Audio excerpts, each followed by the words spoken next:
Firstly, Gyton, I just wanted to say congratulations for the Logie, also for the AFI. Has it been a big couple of weeks for you since the big win? I think I noticed this when I won the AFI, is that I kind of hide a bit more. So it's been quite quiet. Yeah, I've been keeping out of public eye and just hanging out with my friends and family. And yeah, went fishing today. I've got sunburnt. You forget about the sun in winter. So yeah, I've been relaxing, but it's been wonderful. I've been celebrating in my own way. Yeah. Did you catch any fish? I did. Caught a couple of snapper, a couple of bream. Got a kingy, but it got away. Dived too deep. And anyway, I'm not sure how many fishermen there are here that would relate to my question. Now, as Shona said, you've actually been recognised a lot of the time for playing the notorious criminal Carl Williams, and that you've actually been mistaken for him quite a lot. Does that happen a lot nowadays? Yeah, I wouldn't say that I get mistaken for him, but I get called Carl. Right. People refer to me as Carl. I've got to the stage where I call it the crows.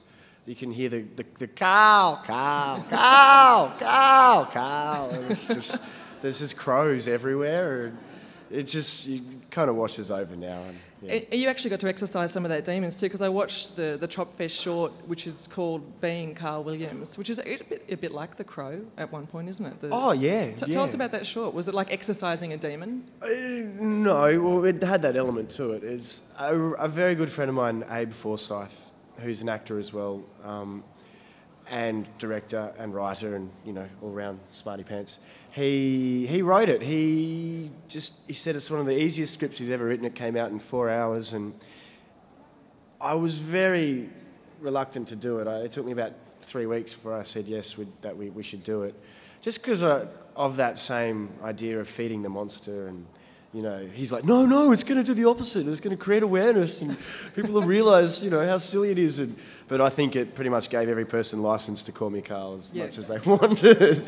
It's like being John Malkovich or something like that, but in reverse. Yeah, but in the sense that it was all played for real, and and it wasn't real. That hasn't actually happened to me. I haven't been picked up by, gangsters that actually think I am Carl Williams. So, but yeah, I thought it was just really clever, and was with all my friends, and took a day to shoot, and it was lots of fun. Now, that's what Chop Fest is all about. Yeah.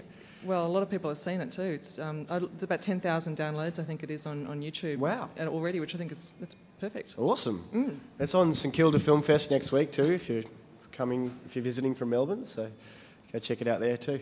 But I suspect there's probably more people have come along to see the Archibald Prize and have seen your picture up on a wall than maybe have seen the film. I'm not so sure now, because they've been getting massive numbers here, and there you are here at the Archibald, and there's a really large, gorgeous portrait of you by Sam Cranston, who's a really talented young artist who's based in Brisbane. Tell me, just to start with, how you happen to be sitting for Sam for the Archibald. Right. Well, I'm not much of a fan of Facebook, but he contacted me through Facebook, and it turns out we went to the same school. He's a lot younger than me, but we went to the Anglican Church Grammar School in Brisbane, which is known as Churchy, and oh gosh, I'm not sure how much younger he is than me. I can't remember how old he is, but I definitely wasn't there when he was there. But yeah, so he sent me a lovely email, and it was nice, and I thought he asked me if I'd be interested in sitting, and referred me to his previous entry, which was a portrait of his father, which also was a finalist, I think, 2 years ago. This is his second time in 3 years.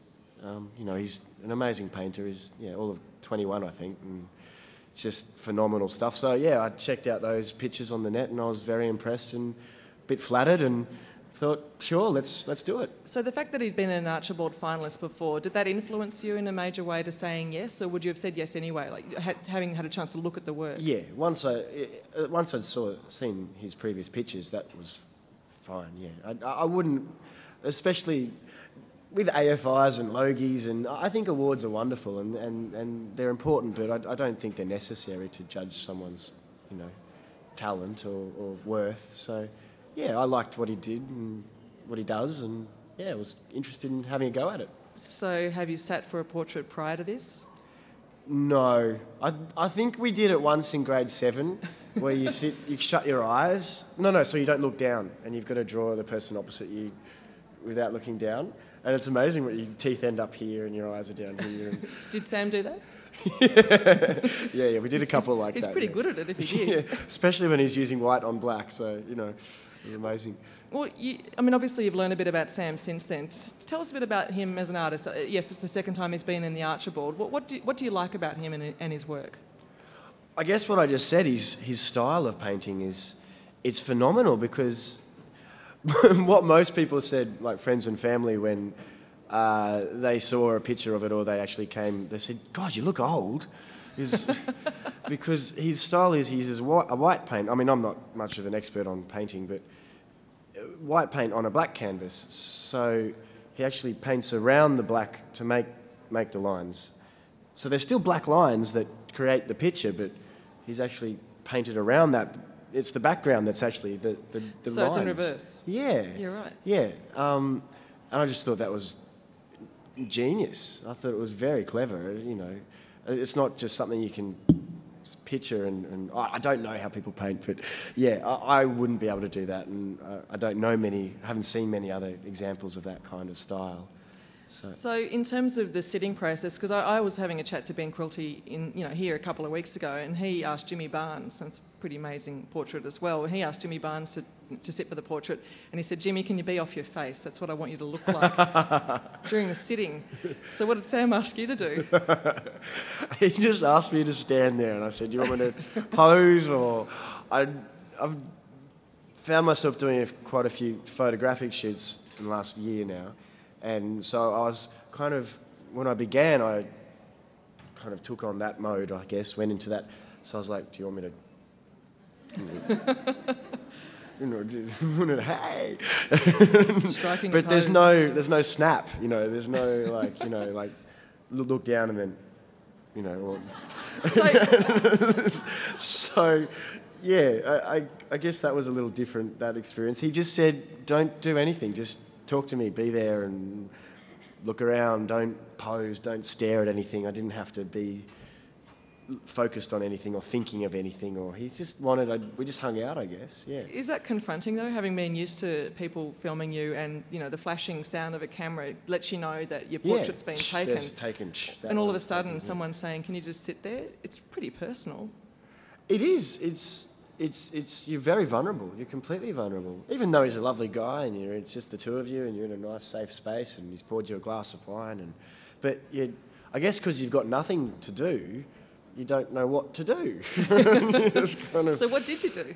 I sat there and talked and did try to pose and realised that was stupid after a while, and yeah, you do. You feel very vulnerable and very uncomfortable and nervous, but I guess that's why you do have the experience, because it's exciting. It's like getting on stage or, doing a scene where they call action. It's a rush of adrenaline. And so obviously you're looking in that seat at an artist who's watching you. What did you notice about him during that process, as opposed to him looking at you and finding out stuff about you? What did you learn about the artist as the sitter? I guess I did find myself trying to look into his eyes and try and figure him out, see what he was doing, if he was looking for anything in me. But that didn't really... couldn't find anything there either. I gave in, I guess, after a while. For sure. Which is another amazing feeling too. You kind of just, let go, and then it all, just starts happening as well. You're not trying to control it anymore. You're not trying to control yourself, and you're not trying to figure him out, and you give in because you don't have any answers, and you just... I don't know. I remember I heard Flacco his quote was that, getting all this attention. I noticed there's a few of the people that sat at the Archibald that we're getting all this attention. People telling me congratulations.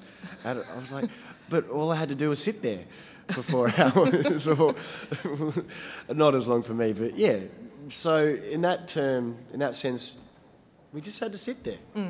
I suppose, part of the motivation to talk to you today is the fact that the idea of painting a portrait is to try and understand a character, and for Sam, you're the character that he's trying to understand, and you do something potentially quite similar when it comes to creating a role. How do you compare the two? Well, I guess it depends for me on the role, on the character. For example, with Carl, he was a real person, so a lot of the obligations are already set. You know, they've already been created, as opposed to a character I have to create myself, where I choose certain things that come from the script. I guess in Sam's point of view, he isn't creating anything either. He's similar to my job with Carl. He has a real person in front of him that he wants to transfer to the canvas. And I guess it's whatever essence of me that he takes. So I'm not sure how he does that or what he saw in me.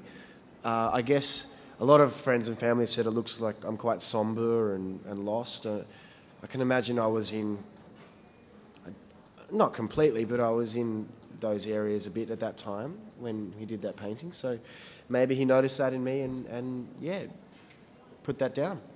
But when you're preparing for a role, what is the process then that you go through? I imagine when Sam, puts paint, or however he does his painting, of course, to the canvas, it's very different. But how do you go about preparing for a role, to prepare for the portrait of a character like Carl or any other character that you've played? Oh, Fenella, I mean... It's massive, isn't it? Yeah. There's books and books written on how to prepare for a role. You read the script and then you have a think about your character and you look at his name and then or her name. Maybe one day I'll get to do that. Or its name. And then you get a gist of whether they're a happy person or an angry person. I don't. Gosh, it really would take me a century to discuss how I create a character. Well, I guess so for Carl, it's a lot easier, I guess, because he's a real person. So I read everything I could read on him, all the media, all the books that have been written. I spoke to as many people that knew him, all the Piranha Task Force that had pursued him and sentenced him. I watched all the footage to pick up any mannerisms and the way he walks and pretty obvious things. Then you dress, you get a haircut the same, you put on 15 kilos. You did do that, didn't you? Yeah, which was great fun. It was great fun losing it too, or? Yeah, it was. I mean, I live in Bondi and I love surfing, so it was... I say it was fun, but it's also... To get fat, you've got to stop exercising. And when you're not exercising, you're not developing endorphins. And so you get quite lethargic and you do get quite depressed. So it wasn't completely a joyful trip. Like, you do really feel quite down, but you keep reminding yourself why you're doing it. And, so in terms of defining a character, that's how I design it, I guess. And then in the end, the secret to acting is listening, is just being present. Good acting, good performance is when everything's real or it's based on some form of truth. And so if you're present in the scene with your other actor, then it should all jump out for the people to be real. For sure.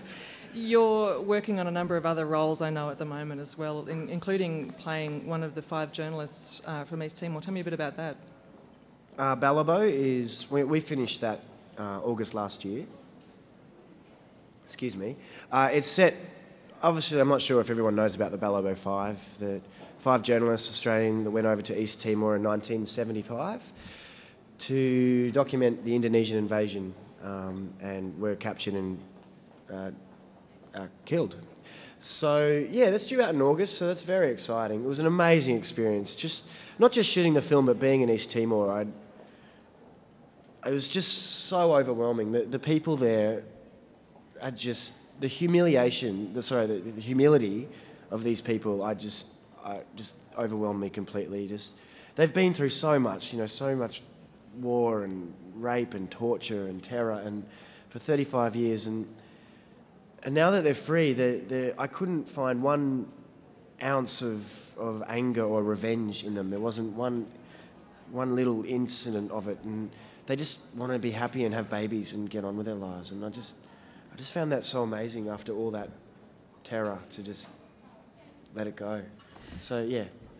To go, though, from playing these quite serious roles, like, you know, a character from the Ballabo Five, and also to play Carl Williams, to come back and to think about it, to being a sitter or to having yourself painted, how does it feel? I mean, just simply walking downstairs and seeing a big picture of yourself up on a wall, what's it like after having seen yourself on screen so many times? Is it quite different? It's a little different. I didn't really want to look at it when other people were around. Really? It's kind of like, I don't know, I don't like a movie's okay because it's dark, but I don't like sitting in front of the television with friends around watching my work. It's weird, yeah. I don't know how to explain it. It's uncomfortable. So yeah, it is a bit funny having a big picture of you there watching. I got to look at it earlier, so that was fine. But I did take my family down a week later, and yeah, it was a bit people noticing and. Yeah. Looking at the picture, did you see something of yourself, perhaps, that you hadn't noticed before? Something that Sam had noticed of your personality? One thing that I forgot to mention is that I have quite curly hair in the painting because... And chest hair. Yeah. I've got chest hair. In the painting. Because I'd actually had my hair permed for Ballabo. Because it was set in the 70s. It was painted about a couple of weeks before we left.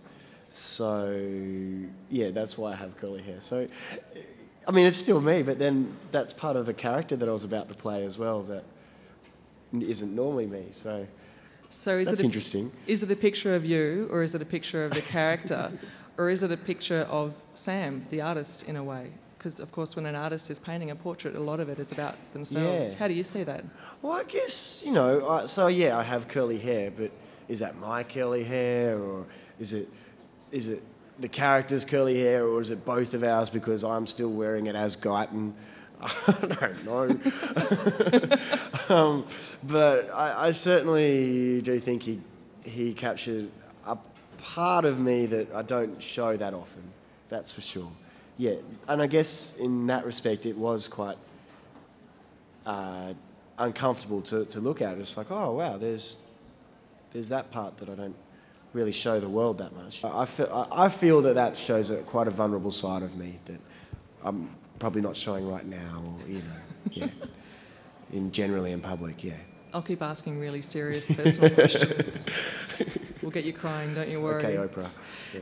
I mean, this is his second Archibald, right? And which is pretty fantastic. He's 21 years old. That's amazing, and it's such an achievement. And you, I imagine, have gone through a period of time where you've been struggling to find your way as an actor as well, and naturally have achieved great stuff, especially in the last couple of years. Tell me a bit about that. I suppose I'm looking at the sort of the connection between an artist trying to get it and an actor trying to make it as well. The connection between those two. I guess it depends what you define as it. When I finished school and went to acting school, and Mum and Dad said, "You sure?" And I said, "Look, it's just all I want to do." And they said, "That's fair enough." And so I gave myself 10 years. And if I didn't really get anywhere, then I'd, go and get a real job. And I've just snuck in. It's been 9 years, so yeah, I've made it. But I do remember 4 or 5 years ago saying to Mum, "Look, I'm really happy. I can't afford a house, or I can't, but I can pay my rent, and I can eat and go out and have a beer and hang out with my friends and get mistaken for Carl." Yeah, well, this was 4 or 5 years ago, but yeah, get mistaken for the guy on the Kangaroo Jacks commercial, or Well, that's right. And I was really happy. So I guess that was good for me. And in terms of Sam making it, gosh, he's 21 and he's been in the Archibald 2 times in 3 years. He's got a very bright future. I don't think he has to worry about anything. You don't really have to worry until you're like 26, do you? Well, that's when all the grants finish for being young, apparently. So, 30? Yeah, 30, yeah. 30's the new 21, isn't it? Thank Christ for that. I'm only 23 then. Exactly. And have you thought about picking up a brush? Picking up brush? A brush, yeah, and doing some painting yourself. You need to brush your hair. No, I do. I do like doing that. when was the last time I painted? Because I wouldn't mind being a sitter. Ashley's, I painted a card for Ashley's wedding. I made a treasure map. Yeah, so I used tea, and I kind of brushed over it with a tea bag and these. Yeah. Anyway. So we'll see that in a landscape prize. I like using. What's the word? When you touch things and the. Finger painting. Yeah, but everything is. I'm not very good with my vocabulary. Tactile. Well, I like getting tactile. Yeah. Yeah. Well, it's been fun getting tactile, at least in conversation with you. Yeah, thanks. Yeah. Cheers. Please thank Gyton. He's been cool. Oh, thank you very much, guys.